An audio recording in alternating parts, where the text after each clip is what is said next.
కార్తిక్ బాబు అంటూ తీసుకువెళ్దామనుకునే లోపే లోపలికి వెళ్తుంది. లోపలికి వెళ్ళి మొత్తం అంతా వెతుకుతుంది.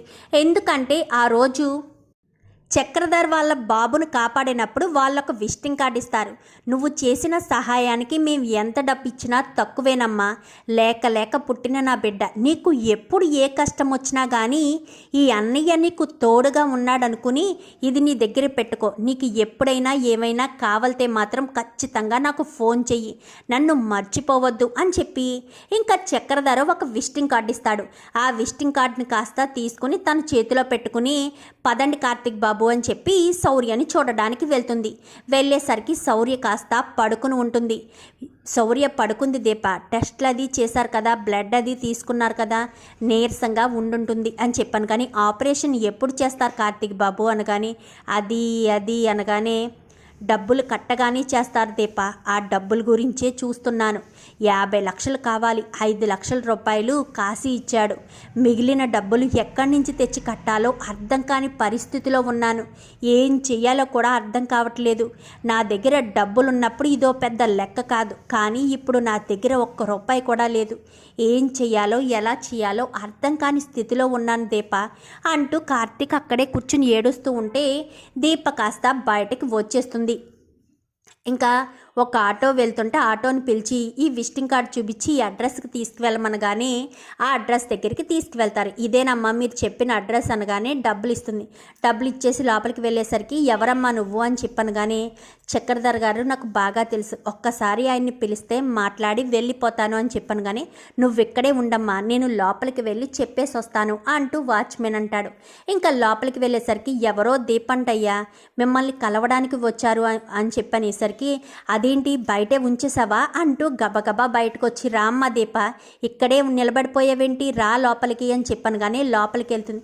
వెళ్ళడంతో కళ్ళంట నీళ్లతో ఉంటుంది. ఏం జరిగిందమ్మా చెప్పు, పర్వాలేదు. ఒక అన్నయ్యలా నన్ను సహాయం అడగడానికే కదా నువ్వు వచ్చావు, నాకు అర్థమైంది. నువ్వు నీ మనసులోని బాధ ఏంటో చెప్తేనే కదమ్మా అని చెప్పనేసరికి నా కూతురి పరిస్థితి ఇలా ఉంది, నా కూతురికి ఆపరేషన్ చేయించాలి అంటే 45 లక్షలు కావాలి.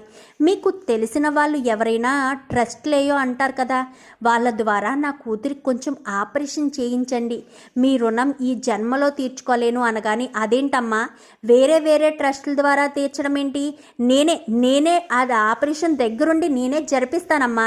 నువ్వు నా కొడుక్కి ప్రాణం పోసావు, అలాంటిది నీ కూతురి ప్రాణాలు నేను నిలబెట్టలేనా? నువ్వు చేసిన ఈ పనికి నేను రుణం తీర్చుకోవడానికి నాకు ఇదొక అవకాశం అని అనుకుంటానని. కానీ వద్దండి, మీరు ఇవ్వద్దు. మీకు నేను సహాయం చేశాను కాబట్టి, మీ బిడ్డను నేను కాపాడాను కాబట్టి ఇప్పుడు మీరు కూడా నా బిడ్డను కాపాడతారా అంటే కృతజ్ఞతగా కాపాడుతున్నట్ట, అలా వద్దండి. మీకు తెలిసిన వాళ్ళ ట్రస్ట్ ద్వారానే అని చెప్పనేసరికి ఏవండి ఒక్కసారి ఇలా రండి అంటూ తన భార్య పక్కకి పిలుస్తుంది. ఏంటి అని చెప్పాను. కానీ మనం ఎంత ఇస్తామన్నా వద్దని అంటుంది. మొహమాటస్తురాలని అర్థమవుతుంది కదా, మనమే వేరే వాళ్ళ ట్రస్ట్ ద్వారా తనకు ఆపరేషన్ చేయిద్దామండి. డబ్బులు మనం ఇచ్చినా కానీ ఆ విషయం బయట పెట్టించొద్దు. ఏదో రకంగా తనకి మనం సహాయం చేయాలి. ఆ విషయం తనకు తెలియాల్సిన అవసరం లేదు కదండి. మన బాబుని కాపాడింది, వాళ్ళ పాపను మనం ఖచ్చితంగా కాపాడాలండి అంటూ తన భార్య చెప్పేసరికి నువ్వు చెప్పింది బాగానే ఉంది అని చెప్పి బయటకు వచ్చి సరేనమ్మా, నాకు తెలిసిన ఒక 2-3 ట్రస్టులు ఉన్నాయి, మీ పాపని ఏ హాస్పిటల్లో జాయిన్ చేశారు అనేసరికి పలానా హాస్పిటల్లో అండి అని చెప్పాను. కానీ పదమ్మ వెళ్దామని ఇంకా భార్య భర్త ఇద్దరు మొత్తం దీపతో సహా మొత్తం అందరక అక్కడికి వెళ్తారు. ఎక్కడికి వెళ్ళిపోయావు దీప అంటూ కార్తీక్ అడిగేసరికి ఈయన నా భర్త అని చెప్పాను. కానీ వీళ్ళెవరు అని చెప్పాను. కానీ మీకంతా తర్వాత చెప్తాను కార్తీక్ బాబు, ఈ అమ్మాయినండి మా పాప అనేసరికి సరే నేను వెళ్ళి డాక్టర్తో మాట్లాడతాను అనగానే ట్రస్టు అని చెప్పనేసరికి వాళ్ళతో కూడా మాట్లాడతాను, నువ్వేం టెన్షన్ పడకు, నీ పాప బాధ్యత నాది, నీ బిడ్డ ప్రాణాలతో సంతోషంగా తిరిగి వస్తుంది అని నేను వెళ్ళి డాక్టర్తో మాట్లాడతానని వెళ్ళి డాక్టర్తో మాట్లాడి ట్రస్ట్ ద్వారా డబ్బులు ఇస్తున్నట్టు చెప్పండి. నేను డబ్బులు మొత్తం ఆపరేషన్కి ఎంత అవుతుందో అన్ని డబ్బులు కూడా నేనే ఇస్తాను, వాళ్ళ దగ్గర 1 రూపాయి కూడా తీసుకోవద్దు అనగానే మరి వాళ్ళు ట్రస్ట్ ఏంటి అని అడుగుతారు కదా సార్ అని చెప్పనేసరికి సరే నేనే ఏదో ఒక ఏర్పాటు చేస్తాను, మీరైతే ఆపరేషన్ ఆపద్దు, ఆపరేషన్ అయితే స్టార్ట్ చేయండి, ఇప్పుడైతే నేను ఈ చెక్ ఇస్తున్నానని చెక్ ఇస్తాడు. 20 లక్షలు చెక్కు రాసిస్తాడు. మిగిలిన అమౌంట్ ట్రస్ట్ ద్వారా పంపిస్తానని కానీ చాలా సరేనండి అని చెప్పి బయటకు వచ్చేసరికి ఇంకా దీప మాట్లాడారా అని చెప్పాను కానీ నేను మాట్లాడాను. పాపకు ఆపరేషన్ ఇప్పుడే స్టార్ట్ చేస్తానన్నారు. ఇంకా పాపకి ఎలాంటి ఇబ్బంది లేదు.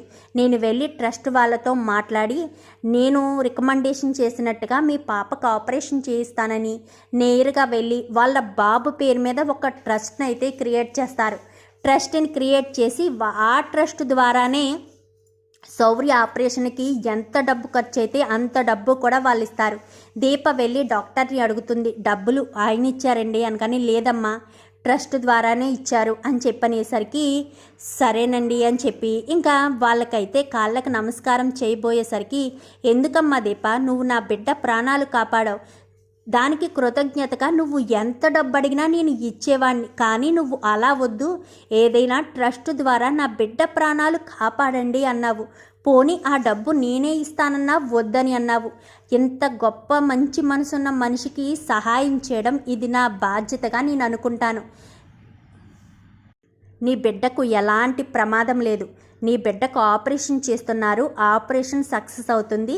క్షేమంగా వారం రోజుల్లో నీ బిడ్డను నువ్వు ఇంటికి తీసుకువెళ్ళొచ్చు అని చెప్పనేసరికి చాలా థ్యాంక్స్ సార్ అని చెప్పాను. కానీ మీరేం టెన్షన్ పడకండి, మీరు అసలే ఏమీ తిన్నట్టు కూడా లేరని. కానీ పాప ఆపరేషన్ అయ్యేంత వరకు మాకేమో వద్దండి అని. కానీ సరే ఇక్కడ కూర్చోండి అని వెంటనే అక్కడే కూర్చుంటారు. ఆపరేషన్ అయ్యేంత వరకు కూడా అలాగే ఎదురు చూస్తూ ఉంటారు.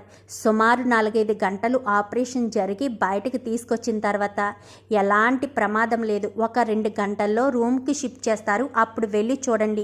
ఇంకా మీ పాపకు ఎలాంటి ప్రాణాపాయ పరిస్థితి లేదు కార్తీక్.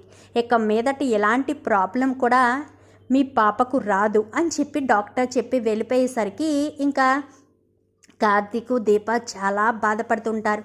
బాధపడకండి, పాపకి ఏం కాలేదు కదా, మీ రుణం అని చెప్పాను. కానీ రుణాలు ఎందుకు, దీప మా బిడ్డను కాపాడింది, మాకున్న ఒక్కగానొక్క బిడ్డను కాపాడింది.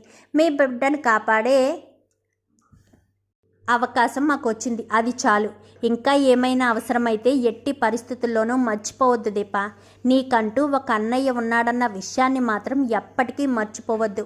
ఇక్కడ ₹1 కూడా మీరు కట్టనవసరం లేదు. మందులతో సహా అన్నీ ట్రస్ట్ వాళ్ళే చూసుకుంటారు. మీరు పాపను తీసుకువెళ్తే చాలు. హాస్పిటల్ బిల్లు, మీరు తీసుకువెళ్లాల్సిన మెడిసిన్స్ అన్నీ వాళ్ళే ఇస్తారు. నేను ఒకసారి డాక్టర్తో మాట్లాడి వెళ్తానని. కానీ సరేనండి అని చెప్పి అనేసరికి డాక్టర్తో మాట్లాడి ఇంకా మిగిలిన అమౌంట్ కూడా చెక్ ఇచ్చేసి ఇంకా ఏమైనా కావాలితే నాకు ఫోన్ చేయండి అని ఇంకా వాళ్ళ విజిటింగ్ కార్డు కూడా ఇచ్చి అక్కడి నుంచి వెళ్ళిపోతారు. ఇంక ఇదంతా తెలుసుకున్న శివనారాయణ, జోష్న ఒక్కసారిగా షాక్ అయిపోతారు. ఎందుకంటే అక్కడ శౌర్య చచ్చిపోతే కార్తీక్ మీద దీపకు కోపం పెరుగుతుంది కదా, జీవితంలో వాళ్ళిద్దరూ కలుసుకోరు, కార్తీక్ని నేను సొంతం చేసుకోవచ్చని